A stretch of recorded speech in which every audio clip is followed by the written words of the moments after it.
I played 168 consecutive 1v1 matches in 2 days.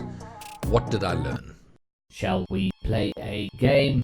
I want to be the oldest Rocket League Grand Champion in the world. The scene is all too typical. Playing ranked, working hard to grind out a division or two of improvement. I lose a game. It was close and I feel like we should have won. I'm still thinking about this as I queue up and start the next game. As the countdown rolls, I'm pondering the open net I missed, which would have won us the game. That was my promotion game. I would have been Diamond 3 again. Now I have to win this game and the next one. Wait a minute, what just happened? I've just whiffed a save and we're 1-0 behind after 8 seconds. Shit! Focus! But I never did focus and that game was lost. Never mind, queue up and get it back. Damn it. Now down to Division 3. Another loss and another, and now I'm Div 2 after being an open net away from Diamond 3. Okay, I'm going to get out while I'm only this far behind. At this point I'm questioning my very existence and I make a decision to play some ones on my Smurf account because I'm a little triggered and I need the anonymity to just play my way back into form. And that was the start of my epic 21 hours of solid 1v1 matches. Also, I have to play some placement matches in order to establish a rank. I lose them all. Gold 2. What the actual? I lose another 4 games and find myself humiliatingly at Gold 1. For the life of me, I can't figure out why I'm so bad. Have I learnt nothing? Can I even play this game? Have I invested 4,000 hours for nothing? In desperation, I send 2 replays to Snowy. Please just have a look at these and tell me the big things I'm doing wrong.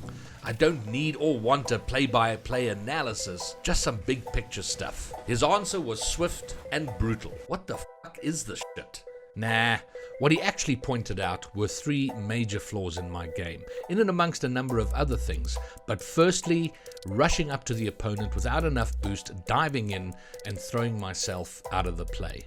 Secondly, my kickoffs. I've been utilizing a delayed kickoff because even though I normally do the fast kickoff, in ones I'm a little afraid to use it because I don't have a mate to back me up in case of a bad kickoff. And then thirdly, having quite a lot of possession of the ball but not controlling it in such a way as to then turn it into some threatening play against my opponent. After this advice, I jumped into free play and did the kickoffs again and again and again.